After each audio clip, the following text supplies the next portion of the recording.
Thank you, Rabbi. And welcome again to the 1 year after Pittsburgh commemorative event.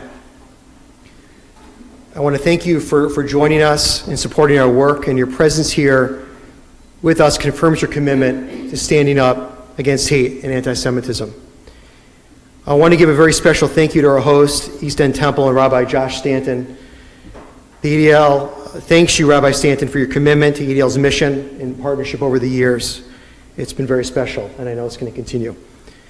And I'm proud to share that the East End Temple Youth Group just completed a Words to Action training, ADL's signature training on how to fight and combat anti-Semitism, just before this program started. And their commitment to understanding and combating anti-Semitism serves as an inspiration to us all. I'd also like to thank our speakers for the evening, Manhattan District Attorney Cy Vance, Deputy Counsel General Israel Nitzan, and the President of the National Jewish Center in Learning, Rabbi Brad Hirschfeld, as well, for speaking. Thank you.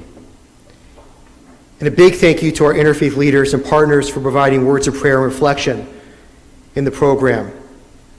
Pastor Kegi Dosana, Senior Pastor of Park Avenue Christian Church, I'm sorry if I misspoke that name, and Nahas Goras, Executive Director of Cordoba House, and Sheikh Mosa Drama, the editor of the Muslim Community Report, and Rabbi Emily Cohen, the spiritual founder and leader of the Lab Shul, and also a good friend, Deputy Counsel General Vivian Juarez Madrigo from the Mexican Consulate is here.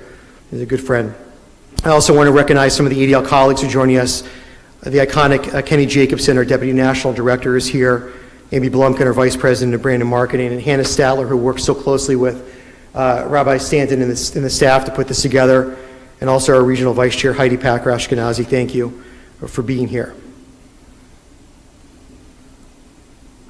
I'm sorry I was late coming in. I was having to talk to some press, and one of the questions that I was asked was, what's different now than it was 6 years ago when you started at the ADL? And the answer that I gave was there's now a normalization of anti-Semitism. A normalization that I never thought I would ever see in my lifetime. To the point now when there's swastikas, it's barely in the press. Where there's assaults on Jews in Brooklyn, it's not picked up in mainstream press. Now even elected officials, not all, but people are getting tired of it. It's becoming normalized. Normalized anti-Semitic incidents in schools, the normalization of white supremacist flyering on college campuses and in communities, even to the point of where Jew was used as a verb in a city council meeting in Trenton, New Jersey. Jewing people down, it's not a verb. And to have other city council members even back that up, to say that that was normal and okay, speaks to where we are right now in our society. And to stand here now, almost at the 1 year anniversary of the Pittsburgh massacre, to have to say that the normalization has not gotten any better. I'm tired. My team is tired. We're dealing with incidents every single day. It's exhausting. And we need to do everything in our power as a collective community to not let the normalization take root and take hold. One of the questions that I got the most after Pittsburgh, and I still get from rabbis, from congregants, and people in the community, is what can I do? How can I become engaged? How can I push back on this rise of anti-Semitism, this normalization of anti-Semitism? So our team came together, and not only is this a commemoration of Pittsburgh, we're hoping that this is now a proactive moment for people to get engaged. This is also the launch of our signature synagogue program. And it's something that we take very seriously. We want synagogues and congregants to get engaged in this process and to push back on anti-Semitism. We want congregations to deepen their understanding and knowledge of anti-Semitism. We want congregations and rabbis for us to give them the tools to push back on this. And through a series of steps, and everyone has a brochure on Signature Synagogue, and some of you may be from this shul, some of you may be from other shuls, we need to get every shul engaged in this process. We need to create an army that's going to fight against anti-Semitism.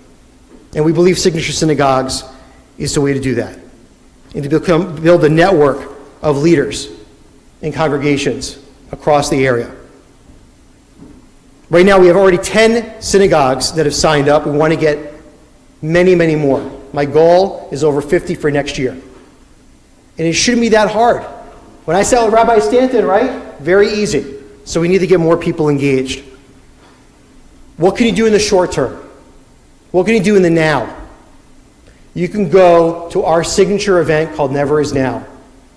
November 21st, this year at the Jacob Javits Center. It is the only group of its kind coming together, pushing back on anti-Semitism with some of the best speakers to be able to say, stand up and enough is enough. We're going to have keynote talks, breakout sessions, workshops, and learn in a hands-on way on how to fight back against anti-Semitism. We have amazing speakers coming like Bari Weiss and Brett Stevens, and even Alon Carr, the special envoy for global anti-Semitism. And other, I know, big speakers are going to be named in the days and weeks to come. And we're willing to and want to offer everybody here a 50% discount and coming to Never Is Now. And everyone has a special code that you can get when you walk out. We want you there. We want everyone there. We want you to bring a friend. This is not sit on the sidelines time. This is a time to get engaged. We can sit and remember those that died in Pittsburgh. We can remember Poway and the other shootings that have taken place in this country. What are we doing actively to get engaged? What are you doing as an individual to be part of making things better and pushing back on this hate? So I hope everybody here gets engaged. I hope everyone can come to Never Is Now. I hope everyone gets their synagogue involved in Signature Synagogue. And I know we can be more proactive and less reactive, and that's what we have to do and push back against this normalization of hate. It is now my pleasure to welcome our keynote speaker, the Manhattan District Attorney, Cyrus Vance. DA Vance is one of those partners who's been involved with the ADL since I started, and even before that. He's been the Manhattan District Attorney since 2010. DA Vance's achievements include takedowns of major gun traffickers, international cybercrime operations, and the first ever convictions on New York State terror charges. He also led the allocation of $35 million to help end the national backlog of untested rape kits. He has reduced unnecessary incarceration and ended the prosecution of thousands of low-level, nonviolent offenses annually. DA Vance is the co-founder and co-chair of Prosecutors Against Gun Violence and co-founder of the Global Cyber Alliance. Please welcome Manhattan District Attorney Cy Vance, our friend. Thank you so much for being here. Thank you.